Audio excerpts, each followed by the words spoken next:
ঢাকাতে যারা প্রথমবারের মতো মেট্রো রেলে যে উঠবেন তাদের জন্য আজকের ভিডিওটি। প্রথমে কিছু ধারণা নিয়ে যদি আপনি যান সহজেই জার্নিটা করতে পারবেন। আমি উত্তরা উত্তর দিয়াবাড়ি স্টেশন থেকে নিচতলায় লাইনে দাঁড়িয়ে টিকিট সংগ্রহ করছি। টিকিট দুই ধরনের, একটি হলো সিঙ্গেল জার্নি টিকিট, যেটা একবারের জন্য আপনি নিয়ে একটি জায়গায় যেতে পারবেন, আর একটি আছে আপনার র্যাপিড পাস টিকিট, যেটা হলো যারা স্থায়ীভাবে চলাফেরা করবে তাদের জন্য।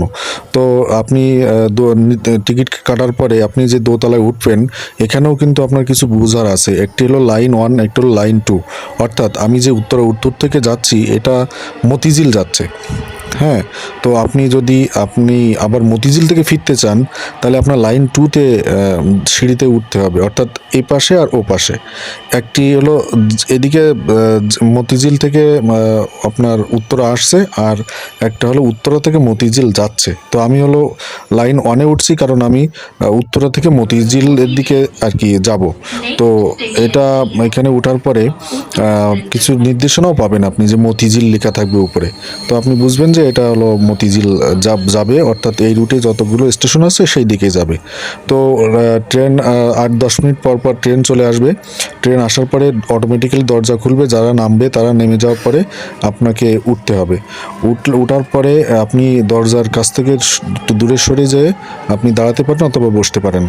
তো ট্রেনের ভিতরে আপনার নির্দেশনাও দিবে যে এই ট্রেনটি উত্তর থেকে মতিঝিল যাচ্ছে, এবং সামনের যে স্টেশনটি সেটারও নাম একবার বাংলা একবার ইংলিশে বলবে, যে নেক্সট স্টেশন শেওড়াপাড়া।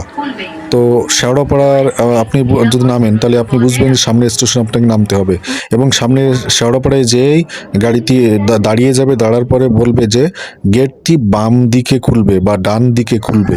তো আপনি যেদিকেই বলবে সেদিক থেকেই নেমে যাবেন। তো এই মেট্রো রেল ট্রেনটি শুক্রবারে বন্ধ থাকে। শুক্রবার তবুও দুপুর 3টা থেকে কয়েকটি ট্রেন চলে রাত পর্যন্ত, রাত 8টা-9টা পর্যন্ত।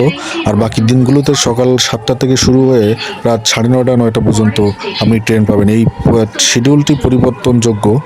তো যাই হোক, আর মেট্রো রেলের কিছু পার্থক্য আমরা একটু জানি। মেট্রো রেলটি হলো সাধারণ রেল লাইনের মতো না, এখানে পাথর থাকে না বিছানো, রেল লাইনে জোড়া থাকে না, আর উপরে বিদ্যুতের তার থাকে। এটি মূলত বিদ্যুতে চলে, ওই তারের সাথে ট্রেনটির কানেকশন।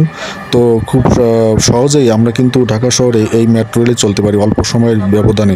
কোনো জ্যাম থাকে না। মাত্র 2 মিনিট পর পর 1 মিনিট পর পরই কিন্তু আমাদের স্টেশন চলে আসে। তো মানে খুবই সুবিধা।